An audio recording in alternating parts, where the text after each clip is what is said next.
Assalamualaikum warahmatullahi wabarakatuh. Waalaikumsalam warahmatullahi wabarakatuh. Waalaikumsalam warahmatullahi wabarakatuh. Waalaikumsalam. Selamat siang, Bapak dosen Pak Febri selaku dosen pengampu mata kuliah Pendidikan Bahasa Indonesia offering B28, dan juga selamat siang kepada teman-teman mahasiswa semuanya. Pada kesempatan kali ini kita akan melanjutkan presentasi dari kelompok 5. Nah, di sini perkenalkan, saya Dinda Putri Abadi sebagai moderator akan memandu jalannya diskusi kita pada siang hari ini. Untuk itu, waktu dan tempat saya persilahkan kepada kelompok 5 selaku kelompok penyaji untuk menyajikan materi yang telah disusun. Baik, terima kasih Mbak Dinda. Saya selaku kelompok penyaji izin untuk share screen.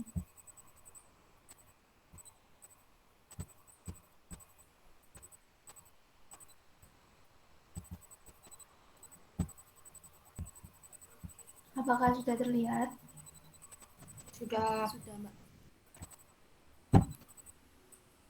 Baik, terima kasih. Di sini kami dari kelompok 5 akan menjelaskan tentang menulis bagian awal. Kelompok 5 terdiri dari Afika Nur Harisma, Ernesta Syatalbina, Febrianti Nurul Laili, Febrina Suswinda, Ika Ayu Anjani, Nadia Karisa Putri, dan Celia Damayanti. Nah, kita masuk ke materinya. Jadi pada bagian awal atau pendahuluan sebuah makalah ini terdiri dari latar belakang, rumusan, serta tujuan. Nah, di latar belakang berisi satu, adanya urgensi masalah yang dibahas, alasan mengapa suatu masalah perlu dibahas, dan penegasan kepada pembicara bahwa masalah yang dipilih itu perlu untuk dibahas. Kemudian pada rumusan, pada bagian ini secara khusus masalah dirumuskan dalam bentuk pertanyaan atau pernyataan. Kemudian di bagian tujuan merupakan tujuan khusus yang mengemukakan pertanyaan maupun pernyataan dalam rumusan masalah. Selanjutnya, teknik menulis latar belakang. Nah, jadi latar belakang masalah adalah masalah yang menjelaskan topik penelitian yang akan dibahas oleh penulis. Secara garis besar, isi dari latar belakang dalam karya tulis ilmiah adalah satu, data atau fakta yang ada. Hal ini akan menjadi acuan dalam penulisan latar belakang. Dengan adanya data atau fakta yang diperoleh, Anda harus menjabarkan masalah apa yang akan dibahas. Tentu saja data ini nantinya akan dibandingkan dengan teori-teori yang ada atau standar keilmuan. Jika berbeda, disitulah letak permasalahannya nanti. Kemudian selanjutnya akan dilanjutkan oleh rekan saya, namun sebelum dilanjutkan saya izin untuk off mic terlebih dahulu.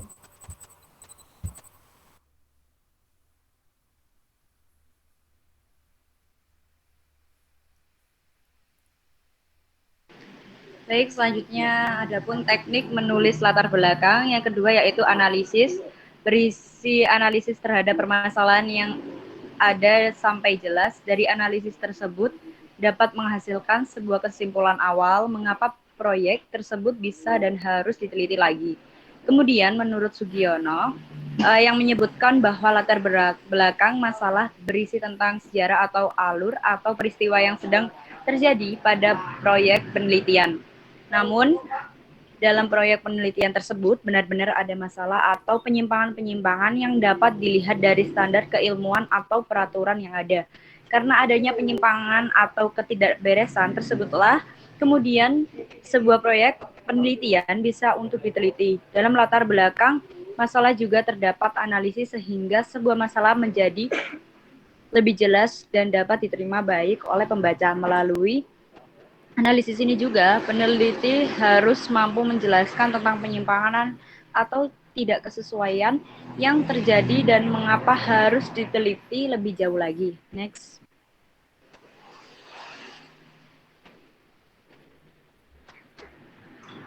Next.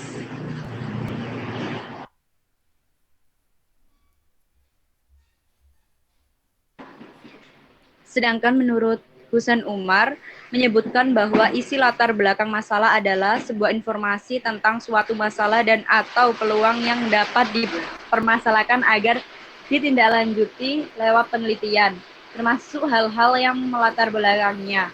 Komponen latar belakang masalah dalam menuliskan latar belakang ada beberapa komponen yang harus dipenuhi oleh penulis. Berikut adalah beberapa komponen yang dari latar belakang, yaitu 1. Menuliskan bidang atau permasalahan yang diminati dengan jelas. 2. Menetapkan konteks dengan memberikan tulisan singkat dari bahan literatur terdahulu yang menulis pilih. Namun, harus dipastikan untuk memilih literatur yang sesuai dengan permasalahan yang akan kamu bahas. 3. Tulisan hipotesis dari masalah yang kamu bahas dalam latar belakang. 4. Memilih permasalahan atau topik penelitian. Next.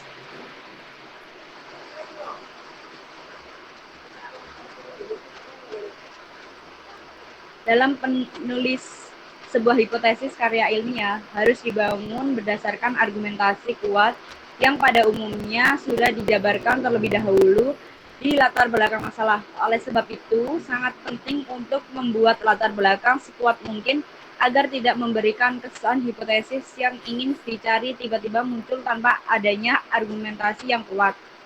Next.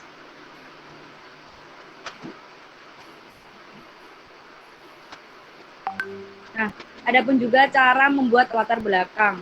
Supaya karya ilmiah tidak membosankan, diharapkan penulis menulis sebuah cerita yang membangun tentang topik pilihannya. Namun, pastikan cerita yang ditulis tidak melebar ke topik yang lainnya, sehingga pembaca akan mengerti cerita dan masalah yang akan dibahas. Untuk menulis latar belakang yang efektif, penulis harus menghindari beberapa kesalahan umum. Berikut beberapa kesalahan umum dalam menulis latar belakang. Yang pertama, ada menuliskan latar belakang haruslah sistematis, jangan nulisnya secara acak.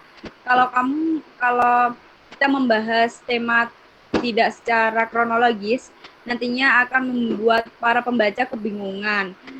Tulislah latar belakang yang dengan teratur dan rapi. Pada penulisan penelitian, terdapat perbedaan cara penulisan latar belakang antara kuantitatif dan kualitatif, di mana logika induktif tidak digunakan pada penelitian kualitatif, sedangkan logika deduktif dapat digunakan untuk penelitian kuantitatif.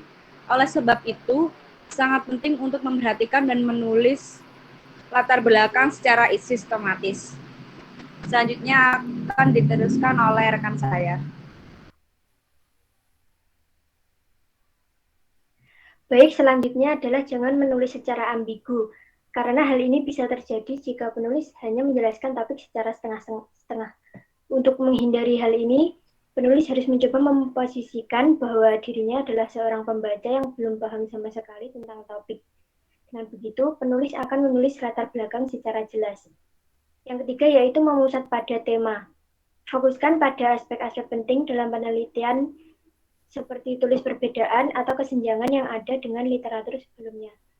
Tuliskan hal-hal baru yang akan dibahas dalam penelitian dan menjelaskan mengapa penelitian itu sangat penting untuk dilakukan. Dengan begitu pembaca akan tertarik. Selain ketiga hal di atas, kesalahan yang paling sering dilakukan adalah menulis latar belakang terlalu panjang atau terlalu pendek. Penulis hendaknya menuliskan poin-poin penting dalam penelitian, namun ditulis secara ringkas dan tidak bertele-tele. Next.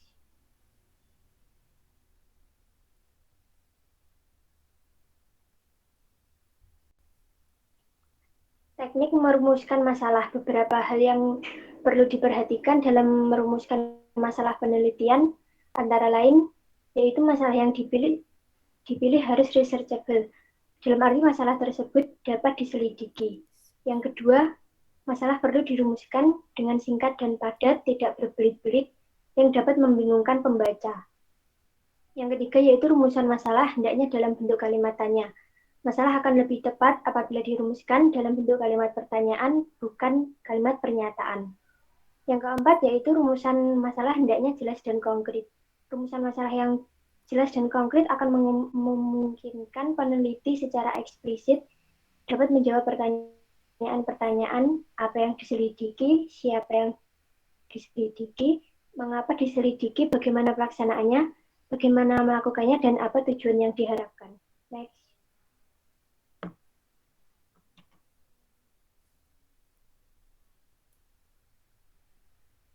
Rumusan masalah berupa kalimat pertanyaan dengan menggunakan kata tanya bagaimana, mengapa, dan apa. Contohnya, yaitu bagaimana efek pemanasan global terhadap kehidupan manusia, mengapa pemanasan global perlu ditanggapi dengan sungguh-sungguh, dan yang ketiga yaitu apa dampak pemanasan global bagi kehidupan di makhluk bumi. Next. Selanjutnya yaitu fokus penelitian.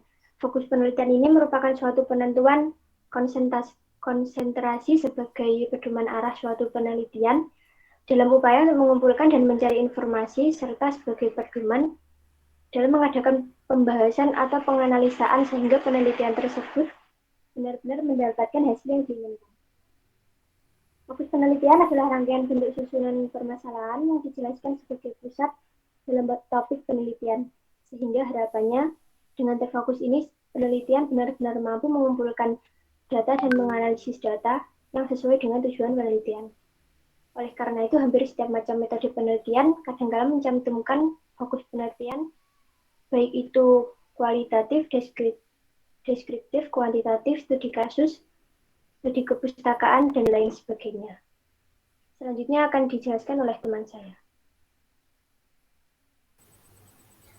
Fokus penelitian adalah pemusatan fokus kepada inskasari penelitian yang akan dilakukan. Hal tersebut harus dilakukan dengan cara eksplisit agar kedepannya dapat meringankan penelitian sebelum turun atau melakukan observasi pengamatan. Fokus penelitian merupakan garis terbesar dalam jantungnya penelitian mahasiswa, sehingga observasi dan analisa hasil penelitian bakal menjadi lebih terarah. Dalam memastikan fokus penelitian, Anda mesti menyertakan syarat-syarat dan merupakan sebagai berikut. Yang pertama ada logis. Logis di sini lebih ditekankan kepada penelitian yang akan Anda lakukan terkait dengan hasil observasi, bahwa rumusan masalah yang akan ditemukan harus masuk akal dengan latar belakang yang Anda temukan melalui hasil observasi. Next.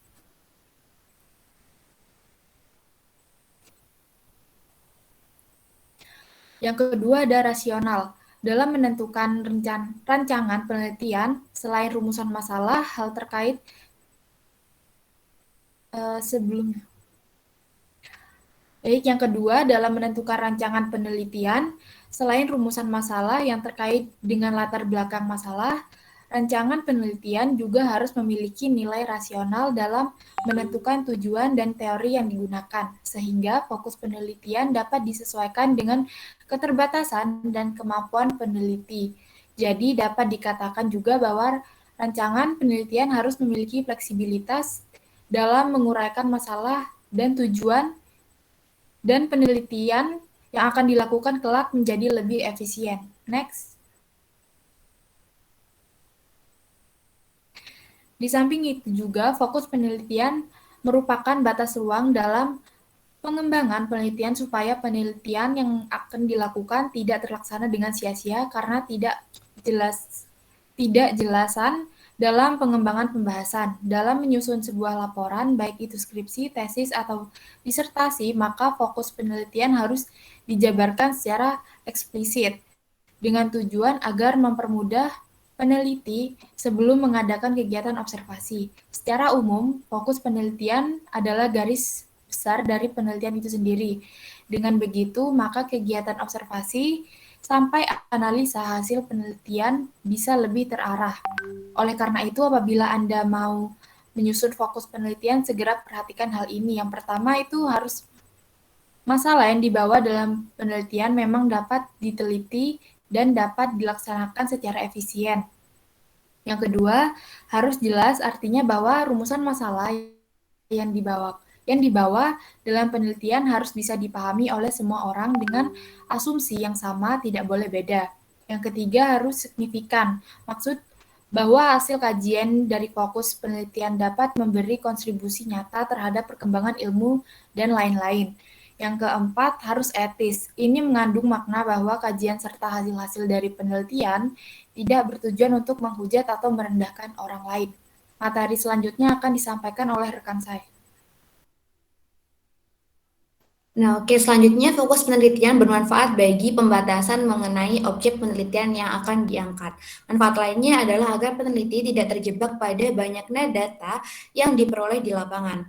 Penentuan fokus penelitian lebih diarahkan kepada tingkat kebaruan informasi yang akan diperoleh dari situasi perekonomian dan sosial. Nah, ini dimaksudkan untuk membatasi studi kualitatif sekaligus membatasi penelitian guna memilih mana data yang relevan dan mana data yang tidak relevan.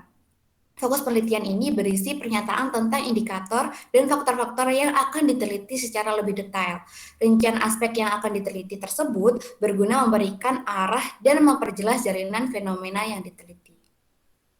Next.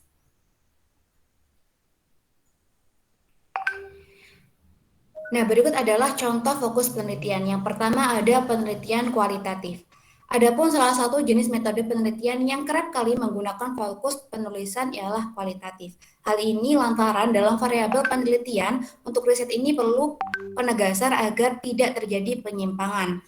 Adapun contoh struktur penulisannya adalah sebagai berikut. Nah, contohnya adalah faktor penulisan dalam penelitian kualitatif ini adalah pemanfaatan platform ladang jasa sebagai solusi dalam memberdayakan pengangguran friksional. Hal ini tentu saja didasarkan pada permasalahan yang ditemui oleh pengangguran friksional berupa tidak adanya wadah untuk menyalurkan keterampilan dan tidak adanya modal usaha sehingga penulis berfokus pada platform ladang jasa sebagai solusi atas permasalahan tersebut. Next.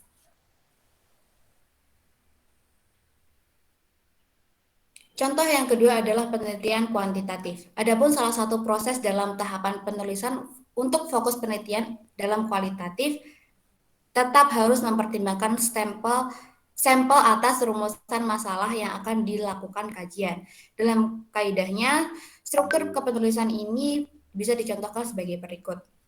Penelitian fokus pada penggunaan sistem bank sampah di Indonesia. Penulis akan menganalisis mengenai kondisi sistem bank sampah dengan menggunakan metode kuantitatif, baik menganalisis masyarakat Indonesia yang merupakan nasabah bank sampah maupun bukan nasabah.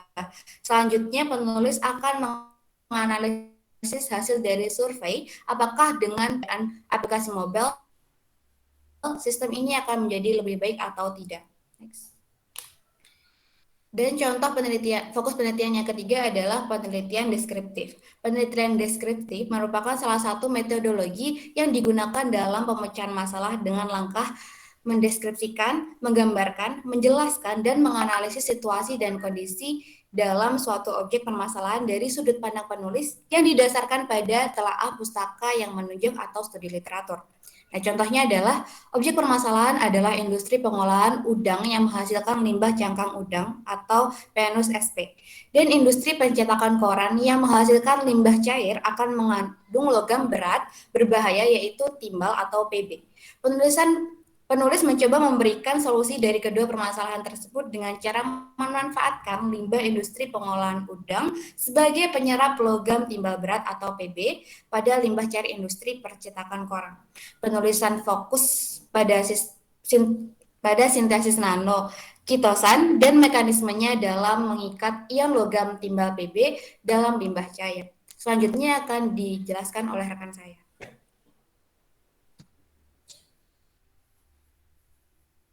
Baik, selanjutnya ada studi kasus. Jadi pembuatan fokus penelitian yang menjadi sumber dalam mengungkap segala bentuk permasalahan. Untuk metode studi kasus biasanya berkaitan dengan pengamatan suatu peristiwa serta masalah-masalah sosial aktual yang sedang terjadi saat ini terhadap suatu objek penelitian secara umum. Teori yang digunakan dengan menganalisa penelitian studi kasus ini juga yang terjadi dari tahun ke tahun sehingga menarik untuk dijadikan kajian. Fokus penelitian dalam metode studi kasus ini terletak pada subjek dan objek yang diteliti serta yang berkaitan dengan penyebab dilakukannya penelitian dari berbagai faktor. Next. Selanjutnya ada makalah. Makalah adalah salah satu bagian yang kadangkala memerlukan fokus ke penulisan. Tentu saja ada contoh yang bisa dilakukan. Misalnya, fokus yang diamati dalam makalah ini melalui studi literasi adalah yang pertama, perubahan sosial ekonomi masyarakat miskin berupa aspek sosial yang terdiri dari pendidikan, kesehatan, serta lingkungan, dan aspek ekonomi yang berupa mata pencaharian dan pendapatan. Yang kedua, dampak perubahan sosial ekonomi masyarakat miskin, yakni berdampak positif atau berdampak negatif terhadap kelangsungan hidup masyarakat.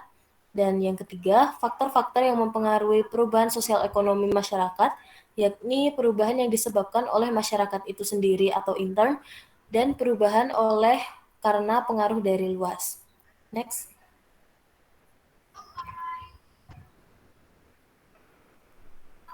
Dan contoh selanjutnya adalah proposal skripsi. Skripsi menjadi salah satu karya tulis ilmiah yang kerap kali memerlukan fokus penelitian. Hal ini biasanya serangkaian dengan pemilihan jenis penelitian dan sumber data yang diperoleh. Pada fokus penulisan skripsi di atas masih secara umum dibuat oleh seorang yang belum benar-benar turun dan terjun langsung di lapangan. Kondisi ini disusun sebagai keyakinan yang harus dilakukan oleh seseorang pada langkah penelitian yang dijalankan. Untuk contoh penggunaan fokus penulisan dalam proposal penelitian skripsi, misalnya, yang pertama jenis penulisan. Penulisan proposal skripsi ini menggunakan jenis penulisan kualitatif dengan pendekatan logika induktif. Penulis menganalisis proses sosial dalam mencari data-data dalam implementasi gagasan, upaya membangun budaya literasi pada anak usia sekolah dasar. Yang kedua, fokus penulisan. Penulisan ini memfokuskan pembahasan membangun budaya literasi sejak usia sekolah dasar dengan menggunakan konsep pojok literasi kelas yang menyenangkan. Yang ketiga, sumber data. Data-data dalam penulisan ini diperoleh dari data observasi penulis, jurnal-jurnal ilmiah, serta data statistik dan statistika badan pemerintahan. Selanjutnya akan dijelaskan oleh rekan saya. Baik, selanjutnya saya akan menjelaskan mengenai tujuan dalam pendahuluan dalam karya ilmiah. Tujuan penelitian di sini adalah ungkapan mengapa penelitian itu dilakukan. Tujuan dari suatu penelitian dapat digunakan untuk mengidentifikasi atau menggambarkan suatu konsep atau untuk menjelaskan atau memprediksi suatu situasi atau solusi untuk suatu situasi. Kemudian kalimat tujuan ini berupa pernyataan dan diawali dengan kata operasional. Kemudian tujuan merupakan pemaparan hal yang ingin dicapai setelah penulisan makalah ini selesai. Tujuan dan rumusan masalah memiliki keterkaitan secara langsung, di mana biasanya di sini tujuan dibuat berdasarkan rumusan masalah yang telah dibuat dalam karya. Tujuan penelitian yang baik dalam arti efektif dan bisa dikelola mengandalkan kombinasi dari 4 faktor kunci, yaitu 1. Besar atau kecilnya kadar keingintahuan si atau tim peneliti. Kemudian kecermatan pengamatan awal terhadap fenomena yang mau diteliti. Ketiga, kemampuan membaca dan memetakan isu-isu yang sedang banyak dibahas dalam sebuah komunitas akademis tertentu. Keempat, kemampuan membuat fokus atau isu turunan dari isu-isu besar yang ditemukan pada membaca atau menemukan isu-isu yang telah ditemukan. Selanjutnya,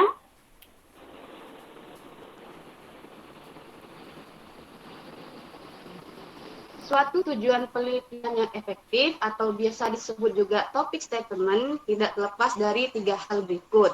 Yang pertama, objektif atau imparsial. Artinya, tujuan peneliti tidak memihak salah satu agensi atau subjek yang memesan dan membiayai penelitian. Jadi, benar-benar berdasarkan data atau fakta yang ia temukan dan tujuan awal penelitian ini dibuat.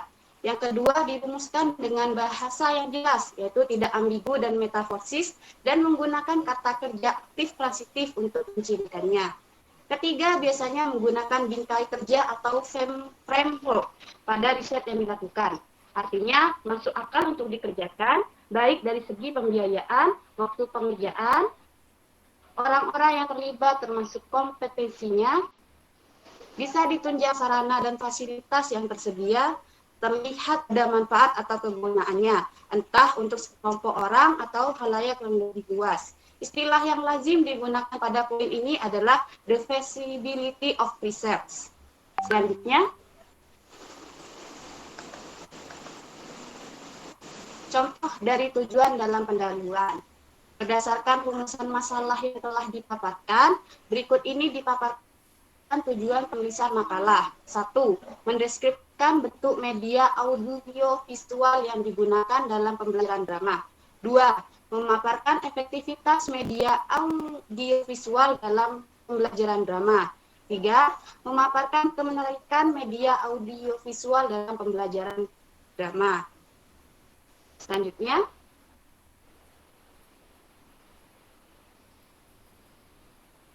baik, demikianlah presentasi dari kelompok kami. Terima kasih telah memperhatikan. Mohon maaf bila ada kesalahan baik kata maupun informasi. Bila ada pertanyaan, kami persilahkan. Saya kembalikan kepada moderator. Baik, terima kasih banyak kepada kelompok penyaji, kelompok 5 atas sangat luar biasa. Saya mengapresiasi sekali. Untuk itu saya buka sesi diskusi. Saya buka untuk teman-teman yang ingin bertanya pada penyaji dan juga kita diskusikan secara bersama-sama. Teman-teman dapat mengangkat tangan melalui fitur raise hand atau mungkin bisa langsung mengaktifkan fitur on mic. Oke, sudah ada pertanyaan dari Mbak Tri Mulyati yang sudah mengangkat tangan. Silakan Mbak Tri Mulyati untuk on mic. Baik, terima kasih moderator. Saya izin bertanya kepada kelompok. Di awal di PowerPoint menyatakan bahwa rumusan masalah bisa berupa kalimat pertanyaan maupun pernyataan. Lalu di bagian spesifik mengenai rumusan masalah dikatakan bahwa rumusan masalah dituliskan dengan pertanyaan. Lalu manakah yang benar? Terima kasih. Baik, terima kasih banyak kepada Saudari Tri Mulyati atas pertanyaannya. Untuk kelompok penyaji atau kelompok 5, apakah pertanyaan dari Mbak Tri Mulyati ditampung terlebih dahulu atau langsung dijawab? Ditampung terlebih dahulu, moderator. Baik. Untuk itu saya berikan kesempatan untuk teman-teman mahasiswa yang lain. Apabila ada yang ingin ditanyakan, dapat mengangkat fitur raise hand maupun langsung menyalakan fitur mic-nya. Baik, sudah ada angkatan tangan dari Mbak Maulidia Nabila. Saya persilahkan kepada Mbak Maulidia untuk menyalakan mic-nya. Ya, terima kasih moderator. Saya ingin bertanya kepada kelompok, apakah ada jumlah minimal atau maksimal paragraf dalam pembuatan latar belakang? Terima kasih. Baik, terima kasih banyak kepada Mbak Maulidia. Saya berikan satu kesempatan lagi kepada teman-teman yang ingin bertanya. Pada sesi diskusi yang pertama ada Mbak Hulwa yang sudah mengangkat tangan. Silahkan kepada Mbak Hulwa. Izin bertanya, tadi dijelaskan bahwa dalam menuliskan latar belakang haruslah sistematis, tidak boleh secara acak. Yang saya tanyakan yaitu contohnya latar belakangnya sistematis itu bagaimana? Terima kasih. Baik, terima kasih banyak kepada Mbak Hulwa atas pertanyaannya yang luar biasa sekali. Saya berikan kesempatan kepada kelompok penyaji atau kelompok 5 untuk menjawab pertanyaan dari teman-teman mahasiswa. Dari kelompok penyaji atau kelompok 5, ingin pertanyaan mana terlebih dahulu yang ingin dibahas?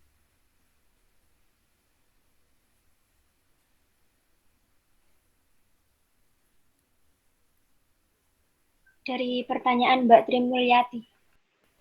Baik, untuk pertama kita akan mendiskusikan pertanyaan dari Mbak Tri Mulyati mengenai ingin mengkonfirmasi mana hal yang paling tepat mengenai rumusan masalah, apakah pertanyaan dengan pertanyaan ataukah hanya pertanyaan saja. Saya persilahkan terlebih dahulu untuk kelompok 5 atau kelompok penyaji menjawab pertanyaan dari Mbak Tri Mulyati terlebih dahulu, dan kemudian disusul oleh teman-teman untuk memberikan pendapat, tambahan jawaban ataupun mungkin sanggahan. Saya persilahkan terlebih dahulu untuk kelompok 5.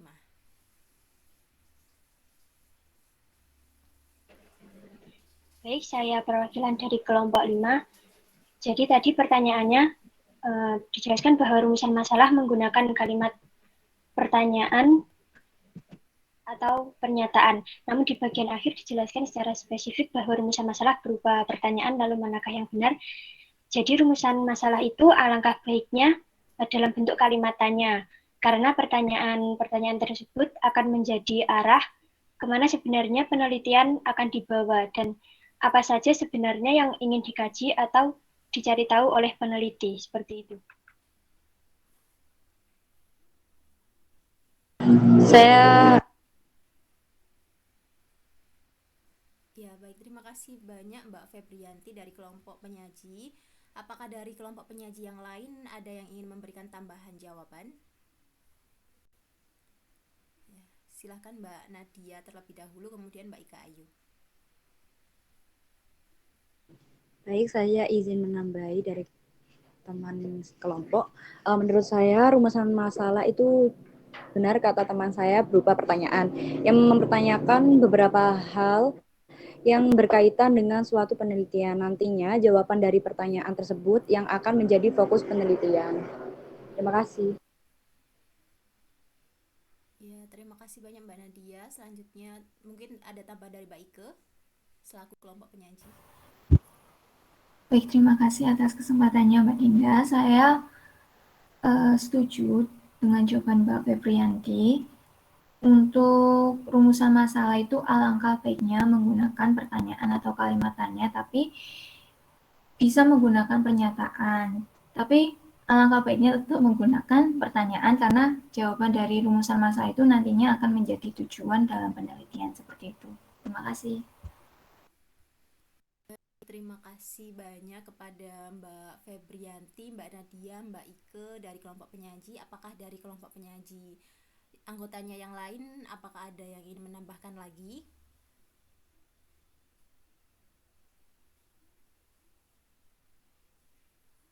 Sepertinya tidak ada. Untuk itu saya kembalikan kepada penanya, apakah jawaban dari kelompok penyaji dapat dipahami ataukah ada yang ingin disanggah?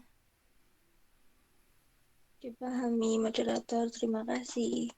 Baik, terima kasih kembali Mbak Tri Mulyati. Kemudian dari teman-teman mahasiswa, apakah ada yang ingin memberikan pendapatnya, memberikan tambahan, sanggahan, atau mungkin masukan dan saran dari jawaban dari kelompok penyaji?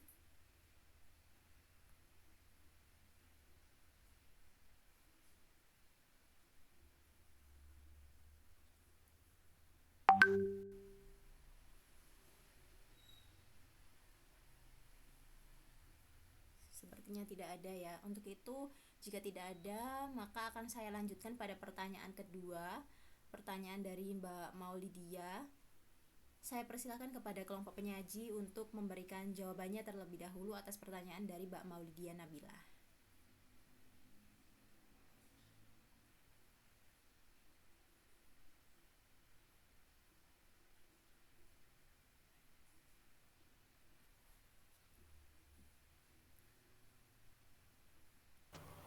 Mohon maaf, moderator, dari Mbak Maulidia itu yang jumlah minimal dan maksimal ya?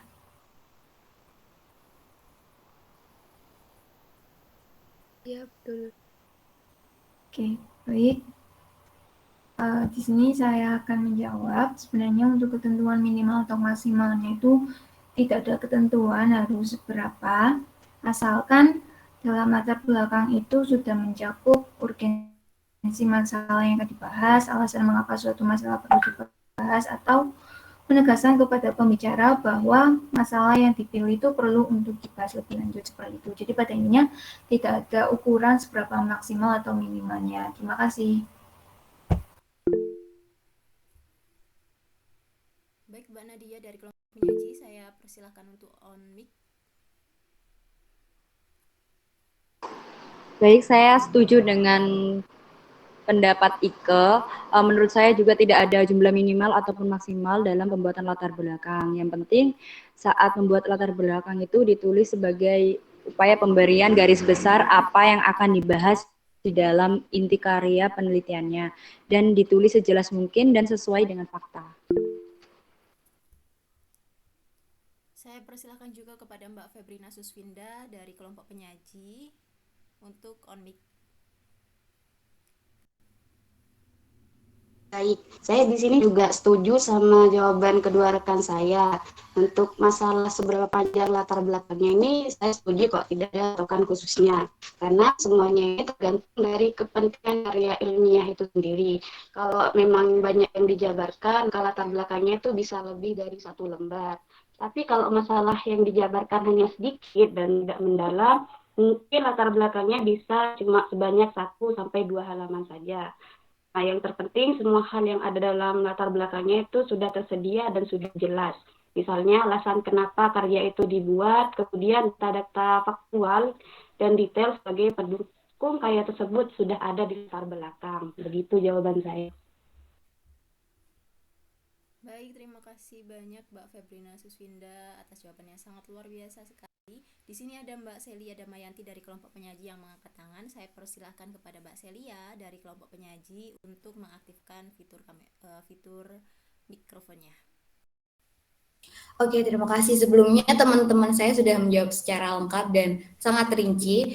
Tapi ada satu hal yang ingin saya tambahkan di sini bahwa dalam penulisan latar belakang memang seharusnya menggambarkan keseluruhan dari apa isi dari penelitian tersebut. Akan tapi perlu diingat bahwa dalam latar belakang ini tidak boleh bertele-tele. Jadi tidak boleh kayak harus dipanjang-panjangkan atau seperti apa. Jadi harus menurut fakta dan sebagaimana gambaran besar dari penelitian tersebut. Seperti itu. Terima kasih Mbak Dinda. Saya kembalikan.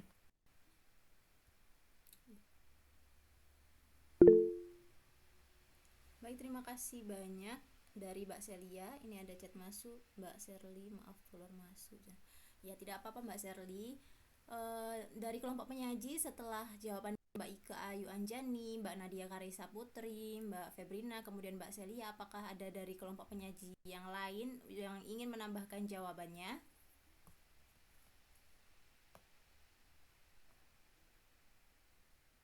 Saya hitung hingga 3, 1, 2, 3. Untuk itu sepertinya tidak ada tambahan. Saya kembalikan kepada Mbak Maulidia selaku penanya. Pada intinya jawaban dari Mbak Nadia Salsabila Muhtar.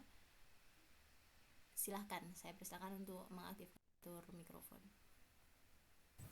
Baik, terima kasih moderator atas kesempatannya. Saya Nadia, izin menambahkan untuk pertanyaan dari saudari Maulia.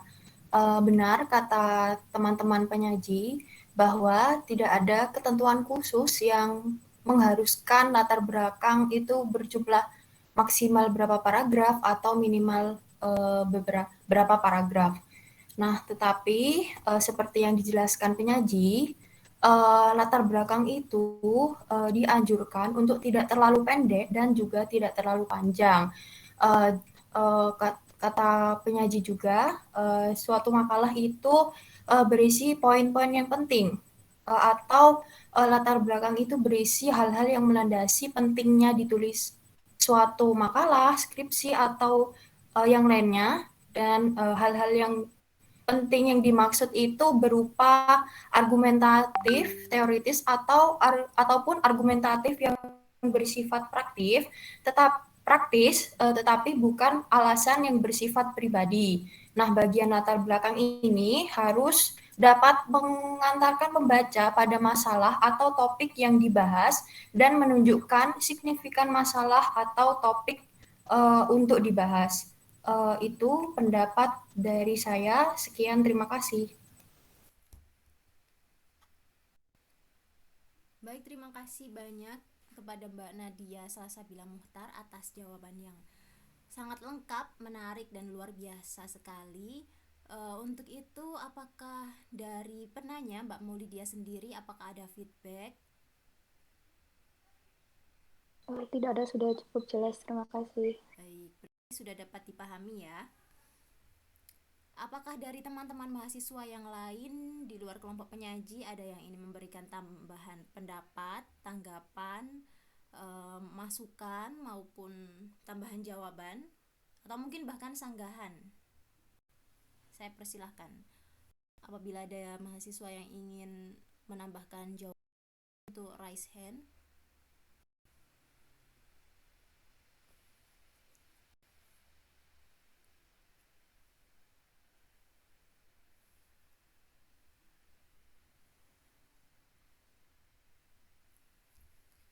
Baik, sepertinya tidak ada ya. Jika tidak ada, maka saya lanjutkan pada pertanyaan yang ketiga dari Mbak Hulwa Hanina mengenai sistematika penulisan. Saya persilakan terlebih dahulu kepada kelompok penyaji untuk memberikan jawaban atas pertanyaan dari Mbak Hulwa. Baik, moderator izin menjawab. Pada penulisan penelitian, terdapat perbedaan cara penulisan latar belakang antara kuantitatif dan kualitatif, di mana logika induktif digunakan pada penelitian kualitatif, sedangkan logika deduktif dapat digunakan untuk penelitian kuantitatif. Oleh sebab itu, sangat penting untuk memperhatikan dan menulis latar belakang secara sistematis. Kalau membahas tema tidak secara kronologis, nantinya akan membuat para pembaca kebingungan. Contoh dari latar belakang yang sistematis, yaitu saya akan mengangkat judul pemanfaatan internet untuk transaksi jual beli. Dewasa ini perkembangan teknologi dan internet sudah semakin canggih. Dengan adanya internet, hampir semua aktivitas bisa dilakukan seperti bercengkrama dengan teman yang ada di benua lain, memesan taksi hingga melakukan jual beli. Tidak hanya jual beli antar kota saja, namun bisa sampai mencakup antar negara dengan cara yang mudah dan biaya yang murah. Dengan begitu, tidak sedikit perusahaan-perusahaan yang turut menawarkan berbagai produk dan jasa lewat internet, mulai dari menyediakan jasa pengiriman barang, kebutuhan sandang pangan, dan sebagainya.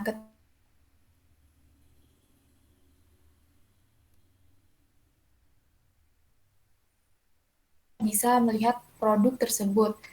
Dalam melakukan transaksi jual beli, sudah ada platform yang bernama e-commerce. Di Indonesia sendiri, e-commerce sudah merebak pada tahun 2010. Bahkan Indonesia telah dinobatkan sebagai negara dengan adopsi e-commerce tertinggi di dunia pada tahun 2019. Pengguna internet mulai dari usia 16 sampai 65 tahun pernah bertransaksi melalui e-commerce. Hingga saat ini sudah banyak sekali pilihan e-commerce di Indonesia, mulai dari Bukalapak, Shopee, Tokopedia, Lazada, dan sebagainya. Bertransaksi melalui e-commerce jadi lebih mudah bagi kedua belah pihak, pembelian maupun penjualan.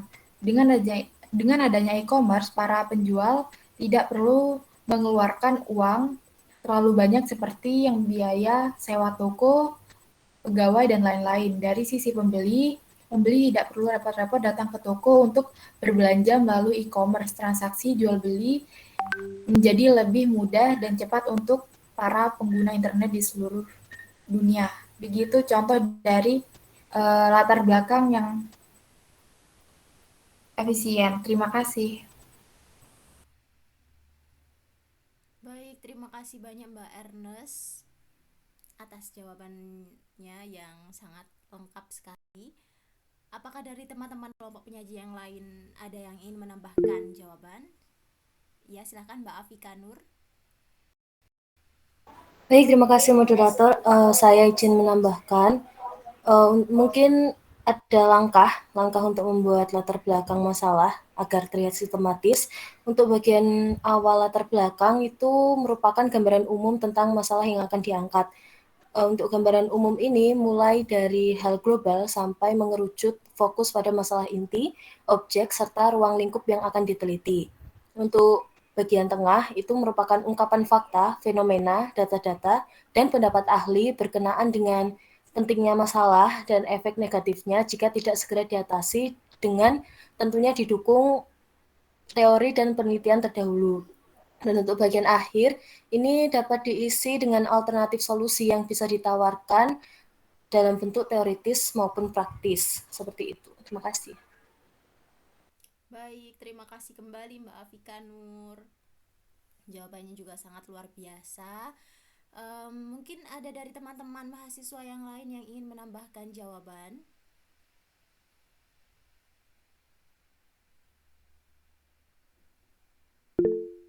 Ya, Mbak Nadia, silahkan untuk on mic.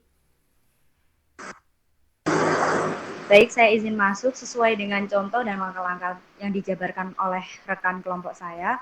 Mengapa menulis latar belakang harus dengan sistematis dan jangan secara acak. Nah, jika kita membahas suatu tema tidak secara kronologis atau sistematis, maka para pembaca akan jadi kebingungan, membuat pembaca tidak paham. Nah, jika tidak paham, akan kehilangan minat untuk terus membaca karya tulis kita. Terima kasih.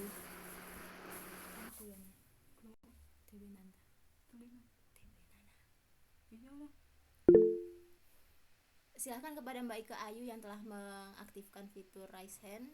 Saya persilakan untuk mengaktifkan mic-nya. Baik, terima kasih atas kesempatannya. Saya setuju dengan jawaban rekan-rekan kelompok saya. Kenapa harus sistematis atau harus sistematis dan nggak boleh acak? Karena sistematis yang dimaksud di sini itu harus terstruktur dan dijabarkan secara rapi. Jadi misal seperti yang dijelaskan oleh Afika, kita dalam latar belakang udah menjelaskan tentang alternatif solusi, ternyata kita balik lagi ke pendapat ahli, terus balik lagi ke penelitian terlebih dahulu. Jadi alangkah lebih baiknya kita terstruktur dan rapi agar tidak membingungkan pembaca. Terima kasih. Kembali kepada Mbak Ike Ayu atas jawabannya. Apakah dari teman-teman mahasiswa yang lain ada yang ingin menambahkan jawaban ataupun menyanggah jawaban dari teman-teman kelompok penyaji?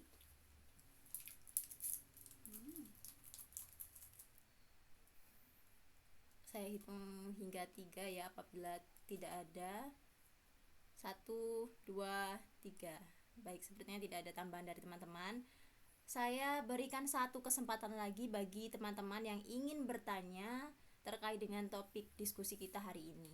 Apakah ada yang ingin bertanya? Baiklah, dari Mbak Siti Aisyah yang sudah mengaktifkan fitur raise hand, saya persilakan untuk mengaktifkan fitur mikrofonnya.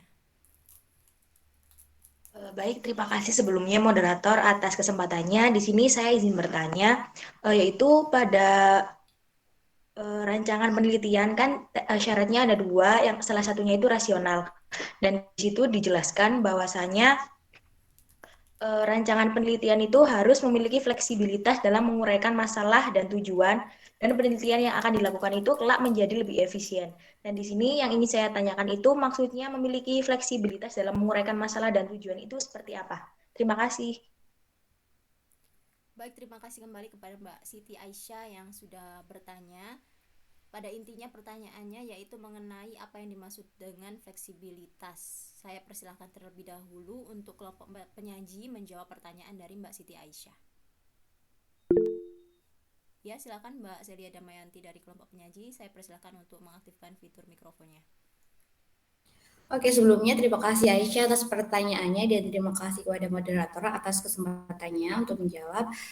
Dari rancangan penelitian harus memiliki fleksibilitas dalam menguraikan masalah dan tujuan, dan dalam penelitian akan dilakukan ya hal tersebut akan membuat efisien gitu kan nanti penelitiannya kelak. Nah, fleksibilitas yang dimaksud di sini adalah maksudnya itu dapat menyesuaikan dengan keadaan, masalah, dan juga tujuan yang akan diambil. Jadi rancangan tidak boleh kaku, misal harus A atau harus B. Karena dalam menentukan rancangan penelitian ini harus disesuaikan dengan teori yang akan digunakan, terus fokus tujuan penelitian itu apa, dan juga kemampuan dari peneliti itu sendiri. Jadi rancangan yang dibuat nanti akan rasionalis dengan melihat kondisi yang ada. Jadi misalnya melihat apa sih permasalahan yang sedang terjadi sekarang, terus apa sih kemampuan peneliti itu seperti apa? Apakah peneliti itu mampu untuk melakukan sesuai rancangan yang telah dibuat? Jangan sampai nanti rancangan penelitian ini itu dibuat justru di luar kemampuan peneliti, karena seperti yang kita tahu peneliti ini punya keterbatasan tertentu. Seperti itu. Terima kasih. Silakan teman-teman apabila ada yang ingin menambahkan. Ya, saya juga terima kasih kepada Mbak Celia Damayanti dari kelompok penyaji dengan jawabannya yang sangat lengkap dan menarik sekali. Apakah dari teman-teman kelompok penyaji yang lain ada yang ingin menambahkan? Saya persilahkan.